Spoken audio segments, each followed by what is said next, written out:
मुंबईत करून दाखवलं, असं केलं, काही खोटं फेकाफेकी करतायत. तुमच्या कार्यकर्त्यांना आवाहन करा की वरळीच्या लोकांनाही अभिमानाने सांगा की आम्ही रस्त्यावरच्या मुताऱ्या काढले. A+ वरळीच्या नादात तो स्मशानच गायब करून टाकलं. 6 वर्ष एवढाचा ब्रिज बनण्यासाठी लागतो. 30 वर्षापासून अडकलेलं आहे. स्वतःची शोबाजी मार्केटिंग करणं ठीक आहे, पण स्वतःचा मतदारसंघ तर बघा.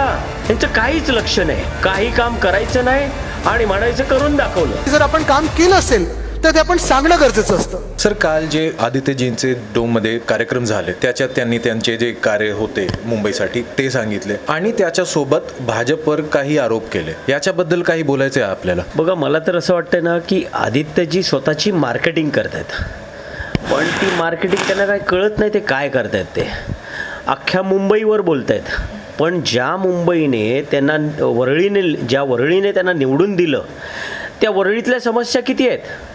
सगळ्यात मोठी समस्या तर ही आहे की आदित्यजी निवडून आले पहिल्या वेळेस 2019ला. त्याच्यानंतर स्मशानभूमी, जी हिंदू स्मशानभूमी कधीही ओपन असते, ओपन टू स्काय असते, ह्यांनी ती क्लोज केली.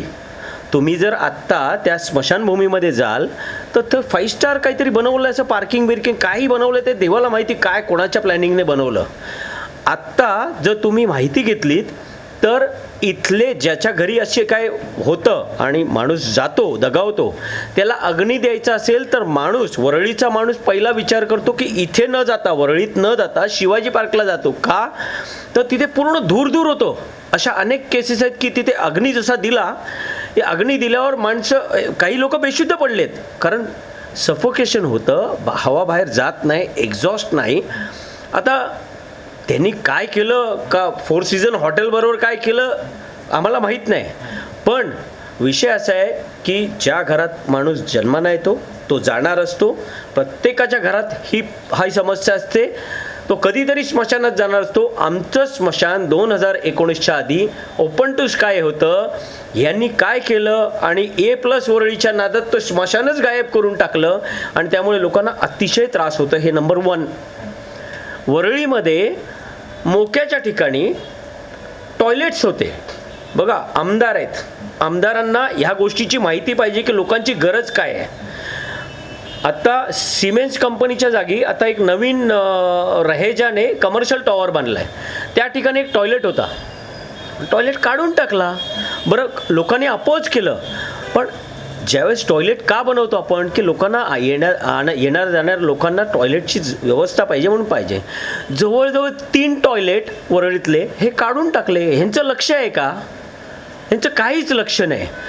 तुम्हाला मागच्या इंटरव्ह्यूमध्ये मी सांगितलं, प्रेमनगर सिद्धार्थनगर 30 वर्षापासून अडकलेलं आहे. प्रेमनगर सिद्धार्थनगर हे 30 वर्षापासून अडकलेलं आहे, पण त्याच्यात लक्ष देत नाहीत. म्हणजे स्मशानभूमी गेली आमची, त्याच्यानंतर टॉयलेट्स गेले चोरीला, त्याच्यानंतर प्रेमनगर सिद्धार्थनगरवाल्यांना स्वतःचं हक्काचं घर नाही. ज्यावेळेस हे 2019ला आमदार झाले, लोअर परेलचा ब्रिज हा 500 मीटरचा ब्रिज होता, 500 पण नाही आहे, त्याच्यापेक्षा कमी. 2019ला तो तोडला गेला आणि त्याच्यानंतर 6 वर्ष लागले त्याला तो ब्रिज बनण्यासाठी. लोकांना एवढा त्रास होत होता, त्यांना काही कसलं नव्हतं. 6 वर्ष एवढासा ब्रिज बनण्यासाठी लागतो.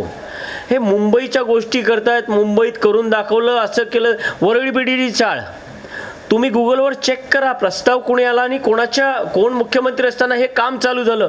काही खोटं फेकाफेकी करतायत, पण लोकांना सगळं माहीत आहे की ह्यांच्या कसं आहे. मेट्रो बरोबर आहे, मेट्रो कधी स्टार्ट झाली? जी स्टार्ट झाल्यानंतर 2014ला मुख्यमंत्री देवेंद्रजी आले आणि त्याच्यानंतर त्यांनी प्रस्ताव आणला आणि काम चालू झालं. काम चालू झाल्यावर जसं 19ला सरकार गेलं दुर्दैवाने काही कारणामुळे, यांनी 2.5 वर्ष मेट्रो बंद करून ठेवली. म्हणजे आम्ही आज मेट्रो चालू झाले ते 2.5 वर्षापूर्वी चालू झाली असती. हे काय काम करतायत? लोकांना खोटं सांगतायत, बाकी काय नाही. तुम्हाला खरं सांगतो, त्या स्मशानभूमीमध्ये तुम्ही व्हिडिओज काढा तुमचे आणि दाखवा काय केलंय ते. म्हणजे स्वतःची शोबाजी मार्केटिंग करणं ठीक आहे, पण स्वतःचा मतदारसंघ तर बघा. काही काम करायचं नाही आणि म्हणायचं करून दाखवलं. हे त्यांचं काम आहे, बाकी काय नाही. चला, तर तुमच्याकडे पण हाच प्रश्न घेऊन येतो. जे बोलत आहेत की भाजपवर जे आरोप झालेत त्याच्याबद्दल तुम्हाला काय बोलायचं आहे इकडे? तर ज्याप्रमाणे तुम्हाला दीपकजींनी सांगितलं, भाजपवरती आरोप करण्यासारख्या या वरळीमध्ये तर नाहीच आहे. तर त्यांना त्यांना महाराष्ट्रामध्ये आरोप करायचा असेल, मुंबईमध्ये आरोप करायचा असेल तर त्यांचा विषय ते ठीक आहे. पण ज्या मतदारसंघाने त्यांना निवडून दिले, एक ओळख दिली की आमदार म्हणून आदित्य ठाकरे हे आमदार आहेत. आता या वरळी परिसरामध्ये पहिला आम्हाला ही म्हणजे माहिती नव्हतं की ते 4 आमदार आहे. आम्ही पहिले 3 आमदार सांगायचो, सुनील शिंदे विधान परिषद, सचिन अहिर विधान परिषद आणि विद्यमान आमदार आदित्य ठाकरे साहेब. पण ते त्यांचे वडील देखील बाळासाहेब आपलं उद्धव साहेब जे ते पण आमदारच आहेत विधान परिषद. आम्ही त्यांना वरळीचंच आमदार धरतो, की आता काय दुसऱ्या मतदारसंघात आम्ही धरू शकत नाही. तरी देखील वरळीच्या पायाभूत सुविधा जे पाहिजे, ज्या या महानगरपालिकेच्या निवडणुकीमध्ये प्रामुख्याचा विषय आहे, ते विषय न करता त्यांनी काल NSCI डोममध्ये एक कार्यक्रम घेतला आणि स्वतःच्याच कार्यकर्त्यांना बोलून काय सांगण्याचा प्रयत्न केला हे आम्हाला कळलंच नाही. की केलं एक काम सांगूया अभिमानाने, मग अभिमानाने सांगा. ज्या प्रकारे दीपकजींनी सांगितलं, सिमेंट ठिकाणी जे टॉयलेट होते ते त्यांनी काढले, तेही अभिमानाने सांगा. त्या ठिकाणी मुतारी लोक रोडवरती करतायत आणि ज्यावेळेला गोपाळनगर एक मोठी सोसायटी आहे, मोठे लोक तिकडे म्हणजे सगळी लोक राहतात, तिच्या बाजूला एक म्हणजे टॉयलेट होता, त्यालाही देखील त्यांनी काढलं. हेही तुम्ही अभिमानाने सांगा. तुमच्या कार्यकर्त्यांना आवाहन करा की वरळीच्या लोकांनाही अभिमानाने सांगा की आम्ही रस्त्यावरच्या मुताऱ्या काढले, लोकांची पायाभूत सुविधा जी लागणारी होती तेही आम्ही काढलं. अभिमानाने जर सांगायचं असेल तर वरळीबद्दल सांगा ना. तुम्ही अख्ख्या मुंबईबद्दल, अख्ख्या महाराष्ट्राबद्दल, त्याच्यासाठी आमचे देवभाव बसलेत आणि मुंबई आणि महाराष्ट्र आमचा खूप चांगल्या पद्धतीने प्रगती करतो आहे. त्याच्यामध्ये तुमचं लक्ष घालण्याचं कुठल्याही प्रकारचं कारण नाही.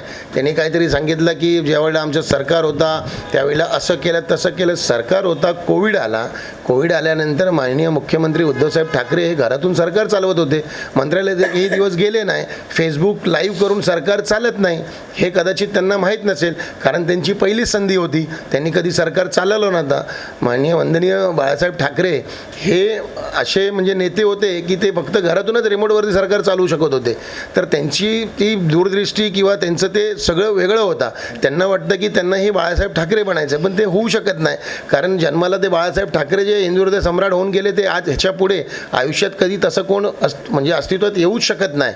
आम्ही पण त्यांना वंदन करतो. आणि वरळीची समस्या एवढ्या असताना पण ते लोक बाहेरच्याच समस्या सांगतात. तुम्ही जसं दीपकजीने सांगितलं, स्मशानभूमीचे व्हिज्युअल्स तुम्ही घ्या, नक्कीच घ्या. आम्ही RTI टाकलं होता 2019च्या आधी. त्या ठिकाणी 3,000 3,500 मैता तिथे जाळायला येत होते. पण त्याच्यानंतर जसा हा प्रोजेक्ट घेतला या लोकांनी हाती आणि 2023ला ज्यावेळेला हा प्रोजेक्ट कंप्लीट झाला, त्याच्यानंतर तिकडची टक्केवारी जे मृतदेह आपण तिकडे जाळायला जातो हिंदू स्मशानभूमीमध्ये, त्या ठिकाणी ती कमी कमी होत होत आज 800 आणि 900वरती येऊन अडकला आहे. आणि ह्याच बाजूला शिवाजी पार्क स्मशानभूमी आहे, त्या ठिकाणी तो आकडा जे 1000-1200 असायचा त्या आकडा ते 3,000 ते 3,500 पर्यंत गेला.